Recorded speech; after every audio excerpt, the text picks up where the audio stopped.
But it manifests itself differently for everyone. But for me, the depression is not caring at all about anything, whereas the anxiety is caring way too much about everything. Sometimes as people, we delude ourselves into believing that everything is okay because the alternative is really scary.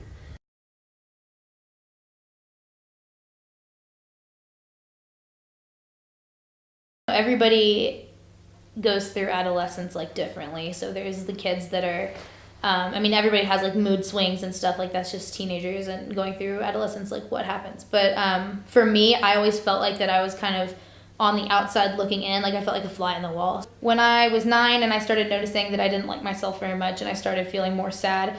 And then like, in middle school, as like bullying became more prevalent, I started noticing the way that I looked.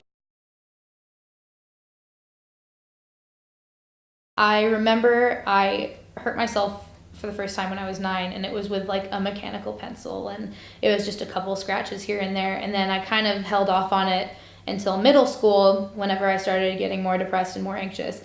And by the time I was a freshman in high school, it was just, the way that I dealt with it was self-harm. So I was sad all the time, and I felt like I couldn't like go to sleep at night without first like harming myself, and it would just be on any surface that I could find that could be concealed. I started experiencing drastic mood changes, and started acting out. Like I started making bad grades. I used to make all A's, and then I had to go to summer school like after the first year of high school. Like I said, acting out, picking fights with teachers, acting out at home, getting in yelling matches with my parents, and they didn't understand why. And in my head at the time, it was, oh, everyone hates me, life is so unfair, or whatever. I also got really good at hiding it.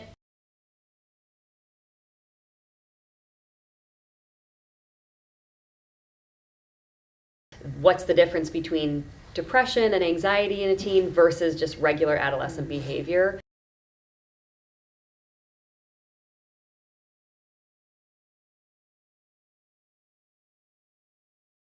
The term like angry teen and they're just a teenager, I mean that kind of stuff has been around for ages, right? Blaming things on teen behavior. And maybe now that age group is taking a stand and kind of saying, well, maybe some of it is our behavior, but we've also got all these stressors. Is it just more prevalent, or are we recognizing that if 20% of 13 to 18-year-olds are going to have a mental health issue during that time, if we can intervene now, we're going to, what starts off as scary, we're growing healthier young people.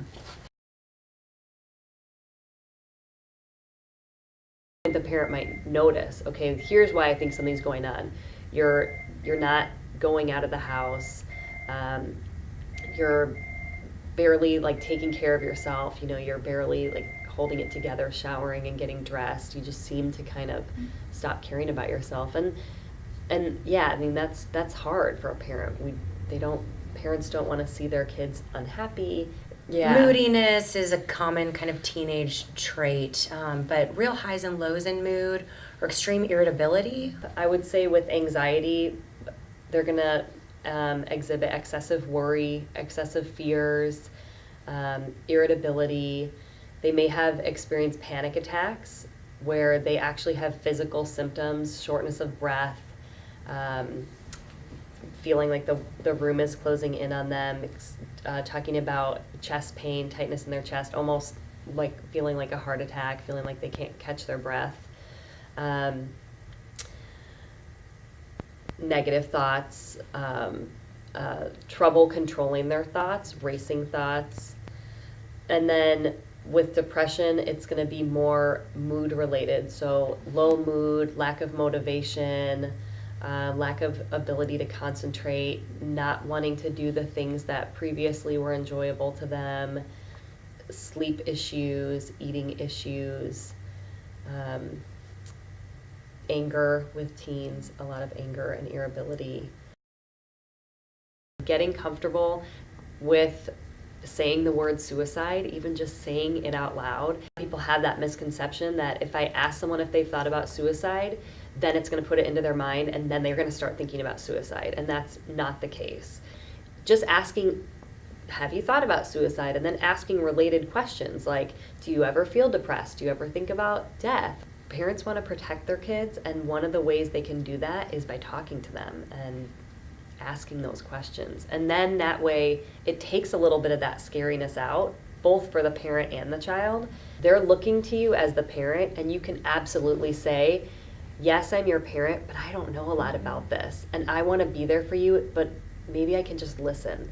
You tell me what you're thinking, and then you don't have to be the expert. You can just respond as a human being that sounds really tough, and that sounds really scary. And if I was in your shoes, I would be really scared right now and a little bit lost. And let's talk to someone about this that knows more than I do, and I'll go with you if you want.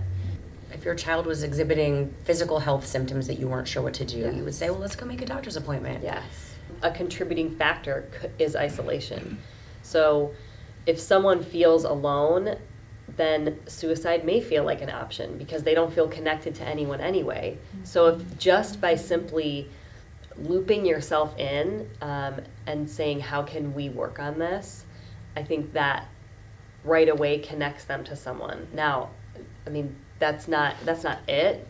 That's not all that you have to do, but I think just by right from the beginning, looping yourself in and letting them know that they're not alone. I love the idea of partnering with our young people and aligning with them. And so almost more of shifting from, what's wrong with you to how can I help to what can we do about this? Yeah. If suicide is not going to be an option, how can we make that not an option? What do we need so this is not something that ever feels like an option for you?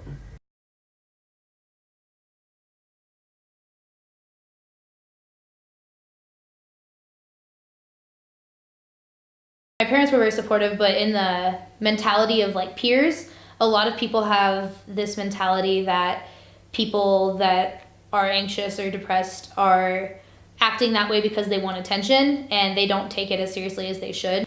I would really say to anyone that thinks that their friend or their child or whoever is going through this, just keep pushing and keep asking.